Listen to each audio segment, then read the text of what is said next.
नमस्कार दोस्तों, स्वागत है आपका मेरे इस वीडियो के अंदर। ये वीडियो तो नहीं है लेकिन ये एक ऑडियो है जिसके अंदर हम शर्तें लागू बुक की पहली स्टोरी आपके साथ ऑडियो बुक के अंदर सुनाने जा रहे हैं। स्टोरी का नाम है they lived happily ever after. तुम मुझसे कुछ बोलती क्यों नहीं, इतना फासला क्यों आने दिया तुमने? सब तुम्हारी गलती है। मुझे गलत करते हुए न रोकना भी तुम्हारी ही गलती है। कोई कॉलेज में बोल ही नहीं सकता कि हम कभी लड़ भी सकते हैं। आज हालात ये हैं कि हम एक ही घर में अलग अलग सोते हैं। मेरा टिफिन अलग आता है, तुम अपना खाना अलग बनाती हो। प्रीति, हम इसलिए तो घर से नहीं भागे थे, हमने इसलिए तो शादी नहीं की थी। याद है तुम्हें थोड़ा भी? जिस दिन हमने पहले बच्चे का नाम सोचा था तुमने उसको आने ही नहीं दिया। करियर इतना इंपॉर्टेंट होता है क्या? मेरा सर दर्द से फटा जा रहा है और तुम दूसरे कमरे में गजल सुन रही हो। अब मुझसे ये बर्दाश्त नहीं होता। मैं सुसाइड कर लूंगा लेकिन तुमसे तलाक नहीं ले सकता। ऐसी जिंदगी नहीं चाहिए जिसमें तुम ना हो। एक बार फिर से सोच लो ना तुम। क्या हो गया है तुम्हें? अभिषेक ने एक पन्ने पर 6 अगस्त 2012 की तारीख लिखी और सोने की कोशिश करने लगा। मैंने फैसला नहीं बनाया है, बल्कि हमेशा तुम्हारी सारी गलतियों को नज़रअंदाज करने की कोशिश में ही शादी के 4 साल गुजार दिए। तुम्हें ये पता है कि मैं कितना भी कम खाना बनाऊं तो फिर भी ज़्यादा बन जाता है। फिर भी तुमने अपने लिए टिफ़िन लगा लिया। तुम्हें मालूम है कि सुबह की चाय पहली चाय बनाने में मुझे बहुत आलस आता है। फिर तुम कैसे सुबह उठ के नाप से केवल अपने लिए चाय बना लेते हो और हमेशा कहते हो कि मैं कोशिश नहीं करती। बार बार झूठे इल्जाम लगाते हो। बच्चा ही शायद हमें अलग होने से बचा सकता था।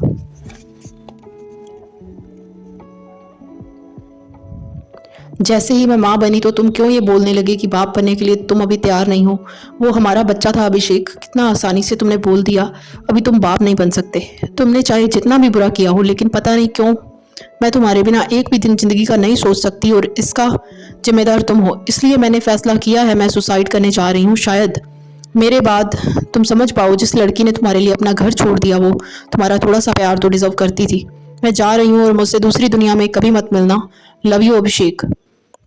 डायरी में इतना लिखने के बाद प्रीति ने सामने टेबल पर अपने एक पुरानी फोटो को देखा। अपने पर्स से सल्फास की शीशी निकाली और गजल की आवाज़ थोड़ी बढ़ा दी ताकि अगर सल्फास खाकर वो तड़फे भी तो उसको अभिषेक को पता ना चल पाए उसका। शीशी खोल के डालने ही वाली थी, इतने में अभिषेक दरवाजे पर आकर चिल्लाया और बोला, थोड़े धीमे बजाओ, मुझे नींद नहीं आ रही। प्रीति ने बिना कुछ बोले आवाज़ कम कर दी और बिना तारीख डाले डायरी के पन्ने को दोबारा देखा और शीशी को अलमारी में बंद कर दिया। वो अपने तड़पने की आवाज़ अभिषेक को सुनाना नहीं चाहती थी। अब फ्लैशबैक में जाते हैं। ये तो उनकी आज की सिचुएशन थी कि वो कैसे मिले थे और कहाँ मिले थे। अभिषेक और प्रीति मोतीलाल नेहरू इंजीनियरिंग कॉलेज में पहली बार मिले और दोनों में शुरू के कुछ 2 साल ज़्यादा बातचीत नहीं थी। तीसरे साल में जब वो एक साथ कॉलेज की लिटरेचर कमेटी में आए तो उन्हें पता चला कि वो दोनों ही थोड़ा बहुत लिखते हैं और इंजीनियरिंग कॉलेज में लिखने वाले लोग अक्सर बहुत कम होते हैं। इसलिए जो थोड़े बहुत लिखने वाले लेखक टाइप लोग होते हैं उनकी केमिस्ट्री तुरंत मैच कर जाती है। बातें किताबों से शुरू होती थी, उनके कैरेक्टर्स पर ख़त्म। वो जो एक दूसरे से सीधा नहीं बोल पाते थे, किसी किताब में कोई ना कोई कैरेक्टर यह बात बोल देता था। दोनों को कई बार एक दूसरे से जो बोलना होता था वो किताब में निशान लगा के बता दिया करते थे।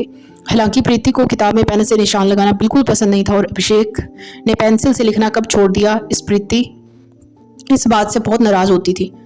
और अभिषेक किताब में पेन से निशान लगा देता है, उसको ये बात अच्छी नहीं लगती थी। इस बात से अभिषेक को कोई ज़्यादा फर्क नहीं पड़ता था। वो अक्सर ही कहता था, एक बार जो लिख दिया सो लिख दिया, बार बार क्या मिटाना? क्यों गलतियाँ भी जो लिख दो वो लिख दो अभिषेक। उसने ऐसा बोला। और हाँ, और क्या, ज़्यादा से ज़्यादा पन्ना फाड़ के फेंक दिया। हर पन्ना रफ नहीं होता, हर पन्ना फाड़ा नहीं जा सकता। इतनी कहकर प्रीति हर बार चुप हो जाती तो वो अभिषेक उसको कहता है कि तुम ज़्यादा ही फिलोसफिकल हो जाती हो, थोड़ा प्रैक्टिकल बनो मैडम, इंजीनियरिंग पढ़ने आई हो, लिटरेचर नहीं। अभिषेक हर बात इसी लाइन से ख़त्म करता। ये उसका परमानेंट डायलॉग हो गया था। इंजीनियरिंग कॉलेज में अगर कोई लड़का नोट्स बनाता है तो उसको सच्चा इंजीनियर नहीं बोला जा सकता। कभी कभी लगता है अगर कॉलेज में लड़कियां न होती तो कभी किसी भी इंजीनियरिंग कॉलेज में कोई नोट्स बना ही नहीं पाता, बिकॉज ऐसे काम तो लड़कियां ही करती हैं, सुंदर सुंदर नोट्स बनाने वाले। जैसा हर लड़की के साथ होता है, जैसे जैसे वो करीब आती है उसकी टोका टोकी बढ़ जाती है। एक दिन ऐसा भी आता है जब हॉस्टल जाने से पहले वो बाय के साथ टेक केयर भी बोलने लगती है। सुबह ब्रेकफास्ट के लिए उठाने लगती है। पेपर में पहले से ही नोट्स की एक फोटोकॉपी बना के रखती है। और ये सब प्यार फ्रेंडशिप जैसी चीज़ के लिए सिम्टम हुआ करते थे उस जमाने में। आज भी कुछ लोगों के लिए हुआ करते हैं, बट ऐसा सोचना बेवकूफ़ी है। ये तो एक अनपढ़ गवारों वाला टाइप हो गया कि हम जस्ट सिम्टम से पता लगाएं कि किसी के दिल में क्या है। प्यार लड़के की तरफ से और फ्रेंडशिप लड़की की तरफ से। ज़्यादा लिटरेचर पढ़ने का एक नुकसान ये भी था कि कभी कभार आपको किसी को बोलना पड़े कि आपको प्यार हो गया है, तो आप पढ़ी हुई सैकड़ों प्रेम कहानियों में प्यार का इजहार कैसे किया गया है इसके रिसर्च स्कॉलर बन जाएंगे, लेकिन वो एक तरीका नहीं ढूंढ पाएंगे जिससे सामने वाला समझ भी जाए और मना भी ना कर पाए। इसलिए इंजीनियरिंग के दिनों में सबसे बड़ा डर प्लेसमेंट नहीं लड़के की ना हुआ करती थी। खैर इस कहानी में ऐसा कुछ भी नहीं हुआ। प्रीति चूंकि लखनऊ की थी तो दिवाली की छुट्टी से पहले अभिषेक ने ऐसा प्रोग्राम बनाया कि उसको काम लखनऊ में, तो क्यों ना दोस्तों दोनों साथ में बस में चले। प्रीति को सही भी लगा, इस बहाने वो कुछ टोका टाकी कर पाएगी। दुनिया के 100% इंजीनियर जिंदगी में पहली बार किसी लड़की का हाथ बस में ही पकड़ना सीखते हैं और 99% पहला किस भी बस में ही करते हैं। ऐसे ही किसी छुट्टियों से पहले, ऐसे ही किसी शहर में किसी काम के बहाने जाने से पहले। ऐसा ही कुछ अभिषेक और प्रीति के साथ हुआ। बस रात के 11:30 बजे लखनऊ पहुंची और उसने जाने से पहले अभिषेक को बाय बोला, न ही हमेशा की तरह टेक केयर का कोई एसएमएस किया। प्रीति को अपने ऊपर बहुत गुस्सा आया कि वो ये सब कैसे कर सकती है। उसने छुट्टियां भर अभिषेक को कोई फ़ोन नहीं उठाया और ना ही उसको फ़ोन करा। छुट्टियां 6-7 दिनों की थी। छुट्टियों से आते ही अभिषेक गुस्से में मिलने आया। क्या नाटक है ये सब, प्रीति फ़ोन भी नहीं उठा सकती तुम। आई एम सॉरी, प्रीति बिना आंख मिलाए अभिषेक से बोली। अभिषेक बहुत कुछ बात करना चाहता था लेकिन प्रीति ने खराब तबीयत का बहाना बना दिया। रात में 2 बजे अभिषेक को एसएमएस मिला, I thought a lot about you all this while and I don't know why but I cannot proceed ahead. Please forgive me for sake of our friendship. I love you always yours Preeti, take care. Abhishek को समझ आ गया कि ये normal take care नहीं है। पढ़ने वाली लड़कियां अक्सर प्यार को शुरुआत में गलती ही मानती हैं। लड़के की जिम्मेदारी होती है कि वो लड़की को ज़्यादा दिन उसको गलती मानने से रोक ले, और यही ठीक अभिषेक ने किया। Today is the best day of my life, I love you Abhishek. मालूम नहीं हम कभी मिलेंगे या नहीं, लेकिन मुझे भरोसा है तुम सब सही कर लोगे। प्रीति अपनी डायरी में लिख के सोने की कोशिश करने लगी उस रात। Today is my best day of my life, I love you Preeti. आगे चाहे जो भी हो, जो कुछ भी करना पड़े, लेकिन तुम्हें कभी अपने से दूर नहीं जाने दूंगा। जैसे कि हर इंसान इस तरह के वादे करता है अपने जिसको चाहता है उस इंसान के सामने। अभिषेक ने एक पन्ने पर लिखा और उस पन्ने को संभाल के रख लिया और सोने की कोशिश करने लगा। अब मैरिज, उनकी शादी कैसे हुई उस बारे में बात करते हैं। प्रीति चूंकि घर की बड़ी लड़की थी तो उसको प्यार करने का कोई हक नहीं था, जैसा कि हर घर के बड़े बेटे या बेटी के साथ होता है। यह वह बात थी जो रोज़ माँ फ़ोन पर समझाती थी। जैसे कि हम बाहर पढ़ने के लिए जाते हैं तो पेरेंट्स हमें पूरे तरीके से समझा बुझा के भेजते हैं कि ऐसा मत करना, वैसा मत करना, हमारी इज्जत मत खराब कर देना। लड़कों को भी यही समझाया जाता है, लड़कियों को भी यही समझाया जाता है। तो अभिषेक ब्राह्मण था और वास्तवों में शादी नहीं कर सकता था। ये बात उसके घर वाले रोज उसको समझाते थे, जैसा कि हर फैमिली के अंदर होता है। अक्सर खींचकर अभिषेक को प्रीति को बोलता कि हम सभी सरनेम की बजाय नेम के हिसाब से क्यों नहीं जी सकते। जिस दिन भी हमें केवल नाम के हिसाब से जीना शुरू कर दे तो दुनिया की उम्र थोड़ी बढ़ जाएगी। केवल हमारा नाम काफ़ी क्यों नहीं होते। कभी कभी लगता है दुनिया नेम के आगे सरनेम में बटी हुई है। एंड ये बात सच भी है। मुझे भी ये सब सोच के बुरा लगता है कि हमारे भारत के अंदर कितना जातिवाद है एंड ये कितना गलत है। ये सुनकर प्रीति कुछ बोल नहीं पाती थी, बस हाँ हूँ करके बात खत्म कर दिया करती थी। यह ऐसे करना है, वैसे करना है, केवल इसलिए क्योंकि आप फलाने पांडे के घर या ढिमका श्रीवास्तव के घर पैदा हुए हैं। हमें क्या मतलब है सैकड़ों सालों से क्या होता आया है। अभिषेक प्रीति से बोला। दोनों ने न जाने कितनी पुरानी धारणाएं और रिश्तों को तोड़कर कोर्ट मैरिज कर ली। जैसा कि मोस्ट ऑफ द टाइम होता है, ऐसा काम बहुत कम लोग कर पाते हैं। जैसा कि अक्सर होता है, दोनों के घर वाले नहीं माने, और जब घर वाले नहीं माने तो उन लोगों ने कोर्ट मैरिज कर ली और इंटरकास्ट शादी हुई। जब कोई इंटरकास्ट शादी करता है तो दुनिया की उम्र थोड़ी सी बढ़ जाती है। अभिषेक यही मानता था और अभिषेक और प्रीति ने शादी करके दुनिया की उम्र बढ़ा दी। दोनों की जॉब लग चुकी थी तो उनको घर वालों के मानने या ना मानने से कोई बहुत ज़्यादा फर्क नहीं पड़ा। अभिषेक जो पहले प्रीति की एक फ़ोन कॉल से झट से उठ जाता था, अब उठने में टाइम लगने लगा। रोज़ सुबह कम से कम आधा घंटा प्रीति उसको उठाती, तब जाकर वो उठता। प्रीति को उसको उठाने में मज़ा आता। यही हाल प्रीति का था। रात में अभिषेक उसका सर तब तक सहलाता जब तक वो सो नहीं जाती। सुबह अभिषेक को उठाते वक्त प्रीति वही सोचती थी जो अभिषेक रात में प्रीति को सुलाने वक्त सोचता। दोनों के ऑफिस के रास्ते एक ही थे। अभिषेक ने लोन पर एक बाइक ले ली। प्रीति ने महीने भर में छोटी मोटी चीज़ों से अपना घर सजा लिया, जैसे कि हर इंसान का सपना होता है। घर चाहे हम किराए का भी लें, हम उसे सजा दजा के सुंदर बना ही लेते हैं, बिकॉज हमने वहाँ पे रहना होता है। हर किसी का सपना होता है घर। और शादी को इतना कम टाइम हुआ है ऐसा लगता ही नहीं था। कई बार दोनों को यह भी लगता कि वो एक दूसरे के बिना अभी तक रह कैसे रहे थे। अभिषेक के दोस्त, वे दोस्त जिनकी गर्लफ्रेंड थी, या प्रीति के वो दोस्त जिनके बॉयफ्रेंड थे, वो लोग इनके घर पर अक्सर आते कई बार यूं भी होता कि किसी कपल में लड़ाई हो जाती तो अभिषेक और प्रीति मिलके उनके झगड़े सुलझाते और चौंकते कि प्यार में लोग लड़ते क्यों हैं। दोनों को देखकर कई लोगों ने शादी की हिम्मत कर ली, वरना इंजीनियरिंग कॉलेज में अक्सर होता यह है कि लोग प्यार करने की हिम्मत कर लेते हैं लेकिन शादी की नहीं कर पाते। कई बार अपनी वजह से तो कई बार अपने सरनेम की वजह से। सरनेम की वजह से तो बहुत सारे लोग नहीं कर पाते। अब फ्लैशबैक में चलते हैं। दे हैप्पीली लिव्ड एवर आफ्टर। शादी के शुरू के 1-2 साल सब सही रहा। अभिषेक का बहुत मन था कि वो बाहर से मास्टर ऑफ साइंस करे। उसका GRE स्कोर भी बहुत अच्छा गया, स्कॉलरशिप भी मिल गई, लेकिन शादी वादी के चक्कर में वह सब कुछ सोच नहीं पाया था। यह बात इतनी बड़ी तो नहीं थी लेकिन उसको खटकती थी। हालांकि दोनों शादी से बहुत खुश थे। अक्सर ही दोनों वही शर्त लगाते जो दुनिया का करीब करीब हर लड़का, हर पति एक बार जरूर लगाता है। लड़की होगी ना लड़का होगा, एकदम तुम्हारे जैसा देख लेना मिस्टर अभिषेक, नेहा नाम रखेंगे, वैसे भी लड़की ही होगी। क्यों नेहा क्यों, बहुत कॉमन नेम है। प्रीति ने एतराज़ किया। तुमसे पहले नेहा नाम की लड़की थी ना, उससे शादी तो हो नहीं पाई, तो कम से कम नाम तो रख लूँगा। अच्छा जी तो ठीक है, पहला लड़का होगा वो क्षितिज, दूसरा होगा मोहित, तीसरा होगा तो सो ऑन एंड। वो इस तरह से जोर जोर से हंसने लगी और मजाक करने लगी। और अभिषेक थोड़ा सीरियस होकर बोला, प्रीति मुझे बच्चा चाहिए। और प्रीति की आंखों में उनके होने वाला बच्चा ढूंढने लगा। थोड़े दिन दो, मुझे 1 साल करियर सेट हो जाएगा। एक यही बात थी जिससे अभिषेक चिढ़ता था। हाँ, most of the time India के अंदर ये बहुत गलत चीज़ है कि लोग लड़कियों के करियर को बहुत ज़्यादा इंपॉर्टेंट नहीं समझते, और इस चीज़ से आई थिंक हर लड़की को चिढ़ चढ़ती ही है, मुझे लगता है। प्रीति को भी बोलने के लिए के बाद करियर लगा कि करियर वगैरह बाद में होता रहेगा, शादी के 2 साल हो गए हैं, बच्चा कर लेते हैं, लेकिन यह बात उसने अभिषेक को कभी नहीं बताई। प्रीति जब बहुत खुश होती तो घर केक लेके आती थी और वो कभी अभिषेक को बिना बताए। ये एक उनका सरप्राइज का तरीका था, वो एक दूसरे को सरप्राइज देते थे। प्रीति पहली बार केक लेके आई हो, यही एक तरीका अभिषेक को भी आता था सरप्राइज देने का। उस दिन तो गजब हो गया, दोनों एक एक केक लेके आए बिना एक दूसरे को बताए। उन दोनों को पता नहीं था कि वो भी लेके आने वाली है और वो भी लेके आने वाला। नहीं पहले तुम बताओ क्या सरप्राइज है, अभिषेक ने जोर दिया। नहीं पहले तुम बताओ, कहीं तुम्हें डॉक्टर ने फ़ोन तो नहीं कर दिया? What do you mean by doctor?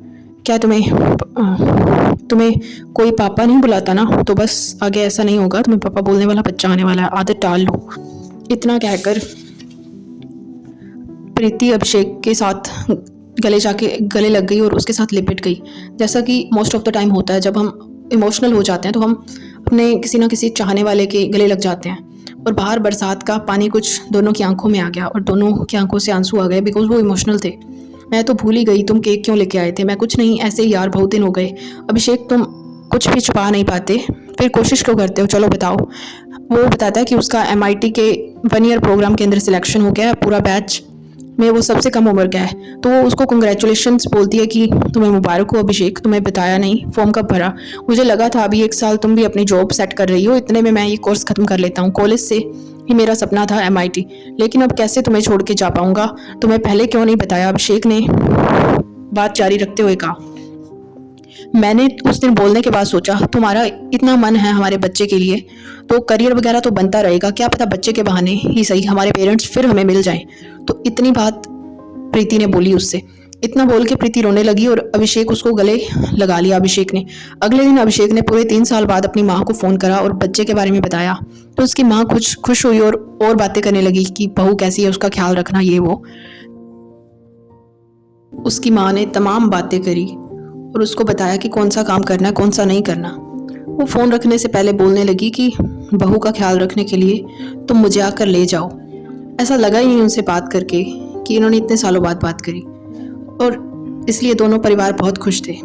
2-3 दिन तक अभिषेक भी बहुत खुश रहा। अब उसने MIT की फ़ीस जमा करनी थी और वो सोच नहीं पा रहा था कि वो क्या करे।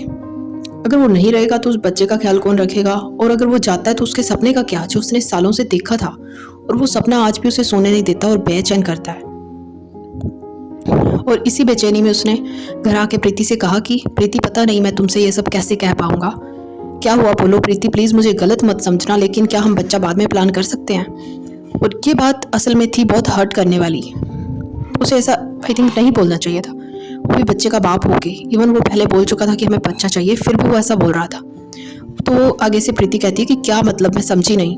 मतलब यह है कि MIT जाना बहुत इंपॉर्टेंट है मेरे करियर के लिए, मैं ये पोस्टपोन नहीं कर सकता। बच्चा तो हम 1-2 साल बाद भी प्लान कर सकते हैं। प्रीति बहुत देर तक कुछ नहीं बोली। और मेरा करियर इंपॉर्टेंट नहीं था अभिषेक? उसने ये सवाल पूछा। तो उसने सवाल पूछा तो वो कहता है कि ऐसी बात नहीं है। तो फिर वो कहती है कि फिर क्या बात है, यही ना कि लड़की का कोई करियर नहीं होता, ऑफिस में काम तो सिर्फ लड़के करते हैं। फिर दोनों बहुत दूर तक एक दूसरे को यही समझाने की कोशिश करते रहे कि तुम नहीं समझ रहे हो, तुम नहीं समझ रही हो। दोनों शादी के बाद पहली बार आज अलग सोए, बिकॉज उनके अंदर बहुत ज़्यादा स्ट्रेस डेवलप हो चुका था उस बात की वजह से। अभिषेक ने अगले दिन फिर अपनी MIT वाले सपने की बात लॉजिकल तरीके से समझाने की कोशिश की और प्रीति ने बच्चे वाली बात इमोशनल तरीके से। बात पहले इतनी बिगड़ी नहीं थी कि दोनों सीख पाए कि मनाते कैसे हैं, क्योंकि वो तो पूरे कॉलेज के अंदर फेमस थे क्योंकि वो लड़ते नहीं हैं, उनकी आपस में बहुत अच्छी केमिस्ट्री है, बनती है। और इसलिए उनको इस बात का आइडिया भी नहीं था कि कोई रूठे हुए इंसान को मनाते कैसे हैं। उसको भयंकर ब्लीडिंग हो रही थी और हफ्ते बाद उसकी तबीयत खराब हो गई प्रीति की, और उसको ब्लीडिंग हो रही थी। दोनों में अभी भी बात नहीं हो रही थी। प्रीति ने जब सहा नहीं गया तो उसने अभिषेक को जगाया। अभिषेक बहुत घबराया प्रीति के लिए और उससे ज़्यादा अपने बच्चे के लिए। जब तक डॉक्टर आया बहुत ब्लीडिंग हो चुकी थी और डॉक्टर के आने के बाद गुस्सा हुआ कि अगर बच्चा गिराना ही था तो कम से कम किसी से कंसल्ट तो करना था, उल्टी सीधी दवा खाने से नुकसान हो सकता है। अभिषेक को यह बात पता ही नहीं थी, उसको पता ही नहीं था कि उसने अबॉर्ट कराने के लिए दवाइयाँ ले रखी हैं। इस पर प्रीति ने अभिषेक के सपने को लॉजिकल मानते हुए उसको MIT जाने के लिए आज़ाद कर दिया।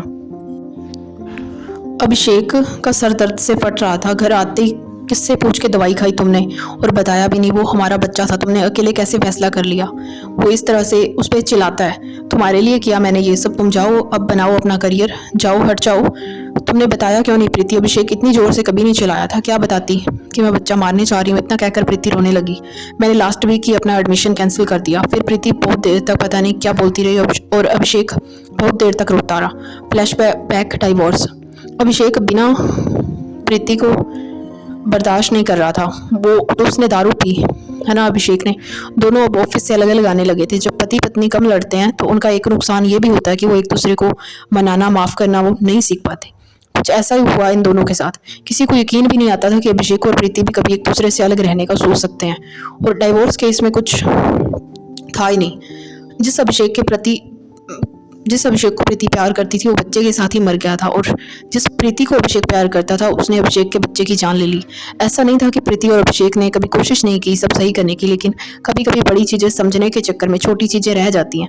अभिषेक कभी यह नहीं भूल पाया कि प्रीति ने अकेले यह फैसला कैसे ले लिया, और उसको ये चीज़ हिट करी कि मेरी उसने इतनी भी इम्पोर्टेंस नहीं समझी और उसने अकेले ने फैसला ले लिया। और प्रीति कभी ये नहीं भूल पाई कि उसके लिए अभिषेक के लिए उसका करियर इम्पोर्टेंट है और प्रीति का करियर इंपॉर्टेंट नहीं है। दोनों के ऑफिस के काम के अंदर इस बात का असर पड़ा।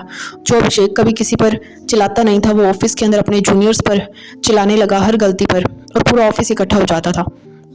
वो डांटते हुए बार बार यही बोल रहा था कि एक बार भी पूछा नहीं तुमने, कैसे अपने आप सब कर दिया। यह बात उसने इतनी बार दोहराई कि ऐसा लगा अपने जूनियर से नहीं प्रीति को बोल रहा है। होता है ऐसा हमारे साथ, हम बात किसी और को कुछ बोलना चाहते होते हैं वो हम किसी और को बोल देते हैं। थोड़ी देर बाद एक दो दोस्त उसको वहाँ से लेकर गए। उसको शाम अभिषेक अपने आप को बिल्कुल भी कंट्रोल नहीं कर पा रहा था। जैसा कि अक्सर होता है जब आदमी खुद को कंट्रोल नहीं कर पाता तो शराब के कंट्रोल पर छोड़ देता है। अभिषेक ने भी यही किया और यह सिलसिला शुरू हो गया खुद को कंट्रोल न कर पाने का। उधर प्रीति के ऑफिस में कोई बहुत ही ज़रूरी असाइनमेंट था, लेकिन ब्लीडिंग के बाद उसकी तबीयत और ख़राब रहने लगी तो उसका सारा काम पेंडिंग था। किताब 10-12 दिन बाद जब उसने ऑफिस जाने के लिए अभिषेक को कहा तो वह इतना नाराज था कि उसने कह दिया कि अपने आप चली जाओ। इतने सालों में ऐसा पहली बार हुआ था कि प्रीति अभिषेक के साथ ऑफिस नहीं गई। वो ऐसे बहुत परेशान थी और उस पर काम का इतना प्रेशर। प्रीति की वजह से प्रोडक्ट की डेडलाइन मिस हो गई। आजकल के ऑफिस और बॉस सब कुछ बर्दाश्त कर लेते हैं, लेकिन डेडलाइन मिस होना बर्दाश्त नहीं कर पाते। सच पूछिए तो बंधुआ मजदूरी की शक्ल बदल गई है, और बस से बड़े एसी वाले ऑफिसर्स में बंधुआ मजदूर सफ़ेद कॉलर पहन के आते हैं ताकि दूर तक उनमें छुपा हुआ बंधुआ मजदूर कोई पहचान ना पाए। ये हमारे देश के कॉरपोरेट वर्ल्ड की एक सच्चाई भी है कि हमें हमारे टारगेट, हमारी डेडलाइंस पूरी करनी होती हैं, और ये किसी बंधुआ मजदूरी से कम नहीं है। और प्रीति एक के बाद एक और 3 उसने डेडलाइन मिस हो गई उसकी, और ऊपर से मेमो आ गया और वो अपना काम सुधार ले, नहीं तो 3 महीने का नोटिस देकर कहीं और नौकरी ढूंढ ले।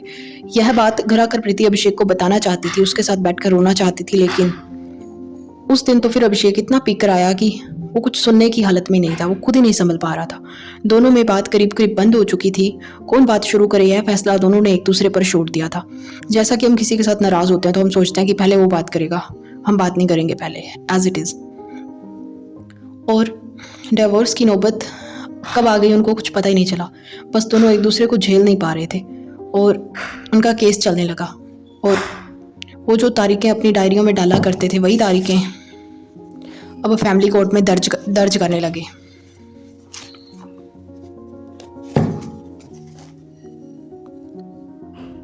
दोनों ने अलग अलग घर लिए। पुराना घर उन्हें वो सब याद दिलाता था जो उनके पास नहीं था। फाइनल हियरिंग से पहले कोर्ट पति पत्नी को एक बार अपने साथ रहने का मौका देता है, जिसे कोर्ट की भाषा में मेडिएशन बोला जाता है। और सारे सबूतों और गवाहों को मद्देनजर रखते हुए फैसला हुआ कि अगले 3 महीनों तक साथ रहना होगा, वैसे ही जैसे पति पत्नी रहते हैं, और इस बीच कोई एक दूसरे पर शारीरिक संबंध बनाने का दबाव नहीं डालेगा। फैसले से दोनों ही नाखुश थे, लेकिन घर वालों को, दोस्तों को लगा कि शायद दोनों दोबारा सब शुरू कर पाए। मेडिएशन। कोर्ट मेडिएशन पीरियड 7 मई 2012 से 7 अगस्त 2012 मुकर्रर करती है। 3 महीने ये मेडिएशन चला उनका। मेडिएशन के बाद 8 अगस्त 2012 में मेडिएशन दोनों अभिषेक और प्रीति बर्ताव और सहमति के अनुरूप कोर्ट फैसला सुनाएगी। 3 महीने दोनों ने करीब करीब कोई बात नहीं की।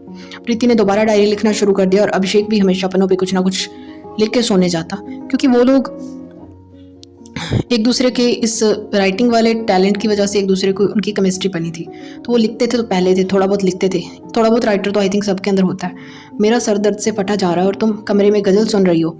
अब मुझसे ये सब बर्दाश्त नहीं होता। मैं सुसाइड कर लूँगा, लेकिन तुमसे तलाक नहीं ले सकता। ऐसी ज़िंदगी नहीं चाहिए जिसमें तुम ना हो। एक बार फिर सोच लो ना, तुम क्या हो गया है तुम्हें। अभिषेक ने एक पन्ने पर 6 अगस्त 2012 की तारीख डाली और सोने की कोशिश करने लगा। 7 अगस्त 2012 आज मेडिएशन का आखिरी दिन था और अभिषेक ने फैसला कर लिया कि वो प्रीति के बिना नहीं रह सकता। वो नई दुनिया शुरू करेगा। उसने सभी कॉलेज के दोस्तों को शाम को घर बुलाया और खुद केक लेकर हाफ डे करके घर चला आया, ताकि वो शाम को प्रीति के आने से पहले घर पर आकर उसे सरप्राइज दे सके, घर को सजा सके। रास्ते में उसने एक रेड रोज भी लिया और ताकि वो प्रीति को दे सके, क्योंकि वो कभी प्रीति को फूल नहीं देता था और इसलिए वो उसको ताना मारती थी कि तुमने कभी मुझे गुलाब का फूल नहीं दिया। ऐसे ही न जाने कितनी छोटी मोटी चीज़ें लेकर वो घर पहुंचा, जैसे ही अपनी सारी गलतियां एक ही दिन में सुधार लेगा। प्रीति का ऑफिस का 3 महीने का नोटिस पीरियड भी आज ही खत्म हो रहा था। उसने नौकरी न करने का सोच लिया था। ऐसा नहीं था कि प्रीति ने कहीं नौकरी के लिए कोशिश नहीं की, लेकिन वो एक अजीब सी हालत में थी। कुछ ना कुछ पुराना झेल नहीं पा रही थी और ना ही कुछ नया कर पा रही थी। और ऑफिस जाना था नहीं, सो उसने सल्फास की शीशी बाहर निकाली और बहुत देर तक कुछ सोचती रही, लेकिन वो जहर खाकर तड़पना नहीं चाहती थी। बहुत देर तक अपनी डायरी पलटती रही। कॉलेज के टाइम से अभी तक का एक एक पेज पढ़ लिया उसने जो उसने लिखा था। फिर पता नहीं क्यों उसने सोचा कि डायरी में उसने बाद में बस इतना ही लिखा, देना अभिषेक और दूसरी शादी कर लेना। तुम्हारे बिना नहीं रह सकती, मुझे डाइवोर्स नहीं चाहिए, लव यू अभिषेक। और बहुत देर तक रोती रही। इधर अभिषेक सारा सामान लेकर घर जल्दी आ गया। दरवाजा अंदर से बंद था। अभिषेक की चाबी से नहीं खुला। बहुत देर तक खटखटाया, लेकिन दरवाजा नहीं खुला। थोड़ी देर बाद जब उसने दरवाजा तोड़ा तो सामने प्रीति पंखे से लटकी हुई थी और उसने खुद को फांसी लगा लिया। लेकिन 24-25 मिनट तक चिल्लाता ही रहा। पड़ोसी बताते हैं कि लाश उतारे जाने के बाद केक काट के सोती हुई प्रीति को खिलाने की कोशिश भी की उसने। वो इतना पागल हो चुका था मेंटल लेवल पे। और दोस्तों ने कितना भी समझाया, लेकिन सबसे लड़ने लगा। तुम पागल हो सब के सब, वो मेरे बिना रह ही नहीं सकती। वो आ जाएगी, जाओ मेरे घर से, हम अकेले ही ठीक हैं। और पता नहीं क्या क्या बोलने लगा।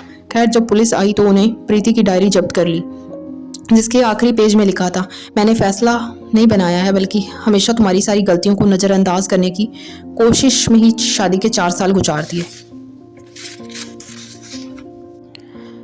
ये बात पता है कि मैं कितना भी कम खाना बनाऊं तो भी ज़्यादा बन जाता है। फिर भी तुमने अपने लिए टिफ़िन लगा लिया। तुम्हें मालूम है कि सुबह की पहली चाय बनाने में मुझे बहुत आलस आता है। फिर भी तुम कैसे सुबह उठ के सिर्फ खुद के लिए अपने नाप से केवल अपने लिए चाय बनाते हो। हमेशा कहते हो मैं कोशिश नहीं करती, बार बार झूठे इल्ज़ाम लगाते हो। बच्चा ही शायद हमें अलग होने से बचा सकता था। जैसे ही मैं माँ बनना चाहा तो तुमने क्यों ये बोलने लगे कि बाप बनने के लिए तुम अभी तैयार नहीं हो। वो हमारा बच्चा था अभिषेक, कितना आसानी से तुमने बोल दिया अभी तुम बाप नहीं बन सकते। तुमने चाहे जितना भी बुरा किया हो, लेकिन पता नहीं क्यों मैं तुम्हारे बिना एक भी दिन जिंदगी का नहीं सोच सकती, और इसके जिम्मेदार तुम हो। इसलिए मैंने फैसला किया है, मैं सुसाइड करने जा रही हूँ। शायद मेरे बाद तुम समझ पाओ कि जिस लड़की ने तुम्हारे लिए अपना घर छोड़ दिया, वो तुम्हारा थोड़ा सा प्यार तो डिजर्व करती ही थी। मैं जा रही हूँ और मुझसे दूसरी दुनिया में भी कभी मत मिलना, लव यू अभिषेक। डायरी के इसी पन्ने की बिना पर अभिषेक को गिरफ्तार कर लिया गया। इलाहाबाद हाई कोर्ट में बहुत दिन तक उनका केस चला। वही इलाहाबाद जहां दोनों पहली बार मिले थे। कोर्ट में भी अभिषेक बस यही बोलता, तुम पागल हो, सब के सब हो, मेरे बिना रह ही नहीं सकती और वो आएगी, जाओ मेरे घर से, हम अकेले ही ठीक हैं। अभिषेक की मानसिक स्थिति के कारण उसको बरी कर दिया गया। वो किसी पागल खाने में है। कभी कभी लगता है अगर कभी दुनिया के सभी पागल अपनी कहानी सुनाने लगे तो शायद पागल खानों की जरूरत ही ना पड़े। उनको अलग शायद इसलिए रखा जाता है ताकि उनकी कहानी किसी को पता ही ना चल पाए। अभिषेक के लिए प्रीति कभी मरी नहीं और प्रीति अभिषेक के बिना जीने की आदत नहीं डाल पाई। अभिषेक अब पन्ने पर नई डायरी में लिखने लगा है। पूरी डायरी में बस एक ही लाइन लिखी है उसने, they lived happily ever after. Guys, अगर ये कहानी आपको अच्छी लगी हो तो मेरे इस ऑडियो बुक को लाइक करना, और मिलते हैं इस किताब की, शर्तें लागू किताब की दूसरी कहानी के साथ। धन्यवाद अगर आपने यहाँ तक देखा है तो।